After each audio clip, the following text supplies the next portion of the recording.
একদিকে নবান্নে সদ্য শপথ নেওয়া ৩৫ জন নতুন মন্ত্রীর ফাইল সাজানো হচ্ছে, আর ঠিক তার ২৪ ঘন্টার মধ্যেই মুখ্যমন্ত্রী শুভেন্দু অধিকারী ছুটছেন দিল্লির দিকে। কোনো সরকারি ঘোষণা নেই, কোনো পূর্ব নির্ধারিত বড় কর্মসূচি নেই। হঠাৎই সফরের রহস্যটা কি তাহলে? এটি শুধুই কি একটি ব্যক্তিগত সফর, নাকি এর পিছনে লুকিয়ে আছে দিল্লির কোনো বড়সড় গ্রিন সিগন্যাল? সোমবারের মেগা মন্ত্রিসভা সম্প্রসারণের ঠিক পরদিনই মুখ্যমন্ত্রীর এই দিল্লি যাত্রার আসল ইনসাইড স্টোরিটা আসলে কি? প্রথমে একটু ফ্ল্যাশব্যাকে যাওয়া যাক। ঠিক ২৪ ঘন্টা আগেই সোমবার রাজভবনে এক রাজকীয় অনুষ্ঠানে একসাথে ৩৫ জন বিধায়ক মন্ত্রী হিসেবে শপথ নিয়েছেন। মন্ত্রিসভার আকার এখন এক ধাক্কায় অনেকটাই বেড়ে গেছে। কার কপালে কোন দফতর জুটবে, কে পাবেন হেভিওয়েট মন্ত্রিত্ব, আর কার ভাগ্যে থাকবে শুধুই রাষ্ট্রমন্ত্রীর পদ, এই নিয়ে যখন গোটা নবান্ন আর রাজনৈতিক মহল ফুটছে, ঠিক তখনই মুখ্যমন্ত্রীর এই দিল্লি উড়ান। রাজনৈতিক বিশ্লেষকরা বলছেন এই টাইমিংটাই সবচেয়ে বড় ক্লু রাজ্যের আগামী পলিটিক্যাল ফিউচারের জন্য।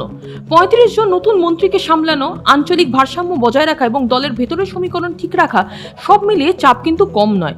তাহলে কি দফতর বন্টনে চূড়ান্ত শিলমোহর আনতে এই দিল্লি সফর? অফিসিয়ালি নবান্ন বলছে এটা ব্যক্তিগত সফর। মুখ্যমন্ত্রী বিকেলে দিল্লি যাবেন এবং রাত ১০টার মধ্যে কলকাতায় ফিরে আসবেন।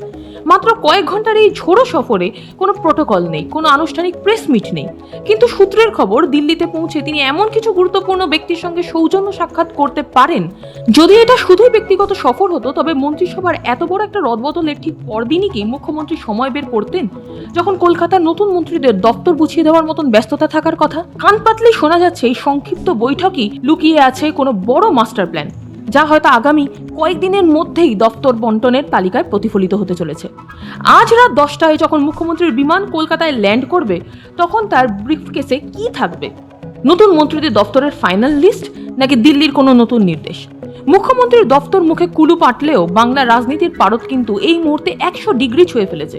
আপনি কি মনে করেন এই সফর কি সত্যিই ব্যক্তিগত, নাকি পর্দার আড়ালে কোনো খেলা চলছে? কমেন্ট করে আপনার মতামত জানান, আর এই খবরের প্রতি মুহূর্তের আপডেটের জন্য চ্যানেলটি অবশ্যই সাবস্ক্রাইব করে রাখুন।